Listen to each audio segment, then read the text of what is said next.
마가복음 14장 1절부터 9절 말씀. 이틀이 지나면 유교절과 무교절이라. 대제사장들과 서기관들이 예수를 흉계로 잡아 죽일 방도를 구하며 이르되 밀란이 날까 하니 명절에는 하지 말자 하더라. 예수께서 베다니 나병 환자 시몬의 집에서 식사하실 때에 한 여자가 매우 값진 향유 곧 순전한 나드 한 옥합을 가지고 와서 그 옥합을 깨트려 예수의 머리에 부으니 어떤 사람들이 화를 내어 서로 말하되 어찌하여 이 향유를 허비하는가? 이 향유를 300데나리온 이상에 팔아 가난한 자들에게 줄 수 있었겠도다 하며 그 여자를 책망하는지라. 예수께서 이르시되 가만두라. 너희가 어찌하여 그를 괴롭게 하느냐? 그가 내게 좋은 일을 하였느니라. 가난한 자들은 항상 너희와 함께 있으니 아무 때라도 원하는 대로 도울 수 있거니와 나는 너희와 항상 함께 있지 아니하리라. 그는 힘을 다하여 내 몸에 향유를 부어 내 장례를 미리 준비하였느니라. 내가 진실로 너희에게 이르노니 온 천하에 어디서든지 복음이 전파되는 곳에는 이 여자가 행한 일도 말하여 그를 기억하리라 하시니라. 좋은 날입니다. 성령님께서 오늘도 여러분의 심령 가운데 큰 은혜와 평강으로 함께해 주시기를 주님의 이름으로 축복합니다. 오늘은 마가복음 14장 1절부터 9절까지의 말씀을 통해서 성령님께서 우리에게 주시는 음성을 들어볼 수 있기를 바랍니다. 자, 오늘 14장의 내용은 예수님께서 6월절 시즌에 예루살렘으로 들어가시고 성전 청소를 하시고 그리고 대제사장, 서기관, 그리고 사두개인들, 율법학자, 그리고 이 헤롯 당원들 이런 사람들과 변론을 하시고 그리고 또 항상 예루살렘에 들어가셨다가는 다시 베다니로 나와서 베다니의 나사로의 집, 또 오늘 본문에 보니까 아마도 나병 환자 시몬의 집, 그러니까 예수님께서는 이 베다니에 있는 많은 사람들 가운데 초대를 받아서 그들과 시간을 보내시고 낮에는 아침 일찍이 예루살렘에 들어가시고 저녁에는 나오는 이런 일을 행했던 걸 볼 수 있습니다. 성경적으로 살펴볼 때 예수님은 6월절 어린 양으로 오신 분이십니다. 그 말은 예수님은 6월절 때 성경의 절기적인 예언대로 6월절에 죽으시기 위해서 대속의 죽음을 위해서 오셨다는 이야기입니다. 그래서 오늘 성경에 보니까 1절 2절에 이틀이 지나면 6월절과 무교절이라 대제사장들과 서기관들이 예수를 흉계로 잡아 죽일 방도를 구하며 이르되 밀란이 날까 하노니 명절에는 하지 말자 하더라. 예수님의 생애 자체는 철저하게 절기적인 순서를 따라 이루어졌고 절기 자체가 봄절기와 초여름절기인 오순절과 가을절기 이 세 개의 절기, 모든 절기는 예수님의 초림과 재림 그리고 성령의 강림 이 모든 것에 초점이 맞춰져 있기 때문에 예수님의 생애는 철저하게 절기를 따라 사셨다는 것을 성경을 통해 알 수가 있습니다. 우리가 유대인들의 유다이즘의 율법 해석, 그러니까 주로 토라, 모세오경의 해석에 의해서 예수님의 생애를 살펴보면 그것이 복음서에 명확하게 드러난다는 이야기입니다. 자, 아무튼 중요한 것은 이 6월절 시즌에 이제 이틀만 있으면 6월절이 그리고 무교절이 다가옵니다. 바로 그때 예수님께서 베다니에 나병 환자 시몬의 집에서 식사를 하십니다. 나병 환자 시몬은 예수님의 은혜로 완전히 구원을 받은 치유를 받은 사람이지요. 감사하는 마음으로 예수님을 초청했을 것입니다.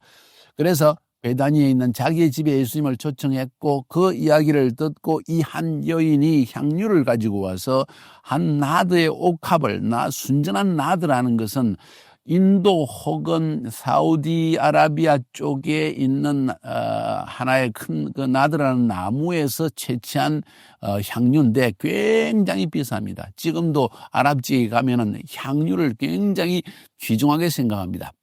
우리는 서양 사람들이 파퓸 그러니까 향수로 해가지고 이렇게 뿌리든지 칙칙 이렇게 하지만은 이 사람들은 그 조그만 한 방울을 등에 탁 얹어갖고 이렇게 비벼가지고 있으면 하루 종일 이 냄새가 온몸에 풍겨납니다. 혹은 여기에 바르기도 하고 여기도 바르기도 하는데 엄청나게 향이 강한 그런 향유를 의미합니다. 여기서 순전한 나드 한 옥합인데 그것이 300데나리온 된다는 것은 엄청 비싼 돈이죠.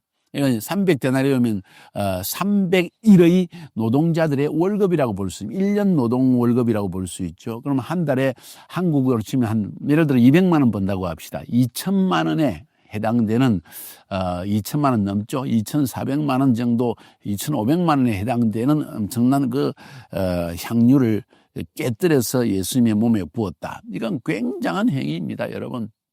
향유는 너무 길어서 한 방울만 해도 온 향기가 방에 퍼질 정도로 온몸을 감쌀 정도인데 그거를 깨뜨렸으니까 얼마나 온 가정은 방 안에 가득 찼겠습니까? 이런 행위를 지금 했다는 이야기를 하고 있는 것입니다. 자, 그러니까 거기에 어떤 사람들이 화를 내어 서로 말하되 어째서 이 향유를 이렇게 허비하는가?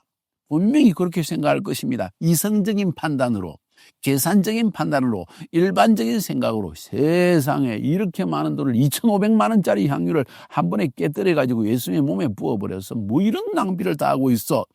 분명히 일반 사람의 사고는 그런 것입니다. 그러면서 이 향유를 300데나리온에 팔아서 가난한 자들에게 줄 수 있게 2,500만 원이면 이 향유를 팔아가지고 가난한 사람을 먹이면 얼마나 많이 먹일 수 있느냐. 참 좋은 생각인 것 같지만은 거기에 뭔가 가장 중요한 것이 결여되어 있는 것을 볼 수가 있습니다. 예수님은 그것을 말씀하십니다. 가만두어라. 너희가 어찌하여 그를 괴롭게 하느냐. 그가 너에게 좋은 일을 하였느니라. 가난한 자들은 항상 너희와 함께 있으니 아무 때라도 원하는 대로 도울 수 있거니와 나는 너희와 항상 함께 있지 아니하리라. 그는 힘을 다해서 내 몸에 향유를 부어 내 장례를 미리 준비하였느니라. 내가 진실로 너에게 이르노니 온 천하에 어디 있든지 복음이 전파되는 곳에는 이 여자가 행한 일도 말하여 그를 기억하리라 하시니라.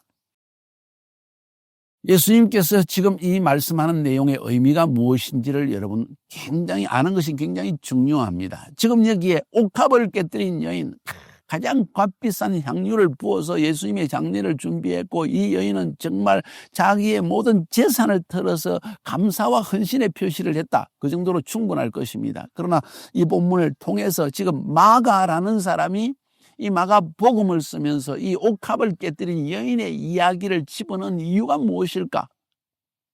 몇 가지 중요한 일을 살펴볼 수가 있습니다. 첫 번째, 우리가 일반적으로 알고 있는 것처럼 이 옥합을 깨뜨린 여인, 향유의 옥합을 깨뜨린 여인은 주님에 대한 감사의 마음을 최선의 헌신으로 표현한 것입니다. 어쩌면 창녀인지도 모른다고 어떤 사람은 이야기합니다. 그럴 수도 있고 그렇지 않을 수도 있습니다. 중요한 사실은 2,500만 원에 해당되는 조그만 향유 그릇을 깨뜨려서 예수님께 부어드렸다는 것은 얼마나 큰 존경과 감사의 표시라는 것을 알 수가 있습니다. 왜 그렇게 해야 됐을까? 그냥 돈을 갖다 드리면 안 될까? 혹은 주님 앞에 나와서 무릎 꿇고 너무너무 감사합니다 말을 해도 안 될까? 왜 이런 행위를 했을까? 하는 것을 생각해 보는 건 굉장히 중요한 일입니다. 자, 거기서 볼 수 있는 첫 번째는 이 여인은 가장 귀중한 것, 그 여인에게 향유는 엄청 귀중한 것이에요. 이들의 향수, 그거 하나 고르느라고 얼마나 시간이 듭니까? 참 정말 비행기를 타고 다녀보면 이 듀티 프리 안에서 전부 이자들은 향수 사느라고 정신이 없습니다. 냄새를 이것저것 다 맡아봅니다. 아마도 엄청 향기로운 이 향유를 이 여인은 준비해 놓았을 것입니다. 평생 쓸 것쯤 준비해 놓은 거예요. 그걸 한 번에 부었습니다. 평생 쓸 것을 한 번에 부었다. 내가 가진 모든 것, 나에게 가장 귀중한 것, 내가 가장 실제로 아끼는 것, 그것을 주님께 드렸다는 의미입니다. 엄청난 감사의 표현입니다. 자, 여기에 문둥병자 시몬의 집, 나병 환자 시몬의 집에서 식사를 하셨다는 것도 의미가 있는 것이죠. 나병 환자는 주님이 그를 치유하신 그 일에 대한 감사의 극진한 표시가 그를 초청한 것입니다. 그런데 이 옥합을 깨뜨린 여인은 초청할 정도가 아니라 2,500만 원에 해당되는 엄청난 양의 것을 아낌없이 부어버렸다. 이거 아깝지 않다. 예수님께 부어도. 얼마나 헌신의 표시고 얼마나 큰 감사의 마음의 표현이냐 하는 것을 첫 번째로 볼 수가 있습니다. 우리는 그렇게 할 수 있을까요? 여기에 다양한 사람들 나오지 않습니까? 대제사장과 서기관들은 정치인들이었습니다. 그들에게는 정치의 권력을 지는 것이 가장 중요한 일이죠. 이를 위해서 예수를 죽여야만 했습니다. 그 다음에 요한복음에 보면 이 옥합을 깨뜨린 여인을 비난한 사람이 바로 가룟 유다라고 이야기합니다. 가룟 유다에게는 돈이 중요합니다. 돈을 맡은 자여 도적이라고 그랬습니다. 그의 관념에서는 이 돈을 이렇게 낭비하는 것 있을 수가 없습니다. 입마이 포켓하고 싶습니다. 혹은 이 돈을 가지고 뭔가 계산적으로 일을 하기를 원합니다. 그런데 그것보다 더 중요한 것은 이 여인의 마음이라는 것입니다. 이 여인의 마음에 버금가지 못하지만은 이 나병 환자 시몬의 마음도 역시 주님을 그 집에 모셔들어서 감사의 표시를 하기를 원했는데 그 감사의 현장 속에서 더 큰 감사가 터져나왔다. 엄청 중요한 일입니다. 그런데 이것보다 더 중요한 두 번째 사실. 첫 번째는 감사의 헌신의 표시였다. 내 모든 것을 던지는 마음이었다. 나의 가장 귀중히 여기는 것보다 더 귀중한 분이었다 하는 사실을 인정하는 행위. 주님이 우리에게서 그걸 보면 얼마나 하늘에서 기뻐하실까요? 이런 행동을 여러분이 할 수 있기를 바랍니다. 두 번째로 중요한 사실은 카이로스적인 행위였다는 거예요. 주님은 지금 이틀 뒤면 6월절 어린 양으로 못 박혀 죽이셔야 됩니다. 그런데 아무도 이 사실을 알지 못합니다. 제자들에게 몇 번 이야기해도 깨닫지를 못합니다. 깨닫지를 못하는 거예요. 근데 이 여인은 깨달았는지 깨닫지 못했는지는 성경은 말하지 않습니다. 중요한 사실은 자기도 모르게 성령의 감동으로 혹은 그 마음속에 내가 언젠간 주님께 나를 구원하시고 내 죄를 용서하신 주님께 모든 것을 드리고 싶다는 마음을 가지고 있었고 주님이 배단이 오시다는 이야기를 듣자마자 문둥병의 집이니까 가기도 힘들었을 텐데 꺼려질 텐데 옥합을 가지고 와서 주님의 앞에서 깨뜨렸다는 것입니다. 뭔 이야기를 하고 있습니까? 지금 모든 것을 드리는 감사의 표현을 넘어서서 이 여인이 하는 행동에 대해서 예수님이 뭐라고 말씀하십니까? 예수님이 장례를 준비했다는 것입니다. 예언적 행위입니다. 카이로스적인 타임입니다.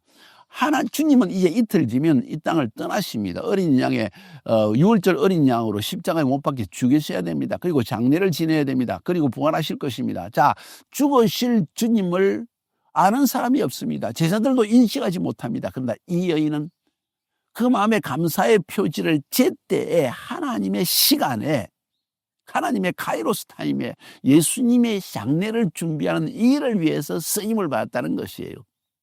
주님이 여러분의 재물과 여러분의 물질과 여러분의 시간을 사용하기 원할 때 어쩌면 그것이 하나님의 딱 정한 시간, 자 다른 말로 표현하면 예언적 시간, 주님이 십자가에 죽으시고 그리고 장례하실 것을 아는 사람이 없고 준비하는 사람도 없습니다. 그런데 주님이 뭐라고 말씀하시는 거니? 그는 힘을 다하여 내 몸에 향유를 부어 내 장례를 미리 준비하였느니라. 얼마나 예언적 행위를 했냐는 것입니다. 이 여인은 감사의 표시를 넘어서서 예언적 카이로스적인 타임의 행위를 했다는 것.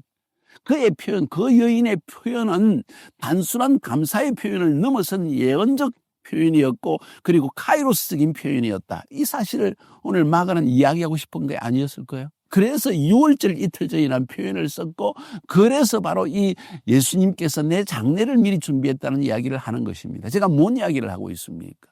우리의 삶은 우리의 모든 것은 정말 카이로스 타임에 예언적으로 하나님의 부르심을 성취하기 위해서 내 모든 것을 감사하는 마음으로 던지는 삶을 살고 있는가? 그렇지 않으면 이성적으로 예수 믿어서 축복받고 그냥 주일 성수 잘하고 11조 내면 됐지 하는 식으로 평범하게 흘러가는 크로노스적인 삶을 살고 있는가? 한번 생각해보는 시간 돼야 되지 않을까요?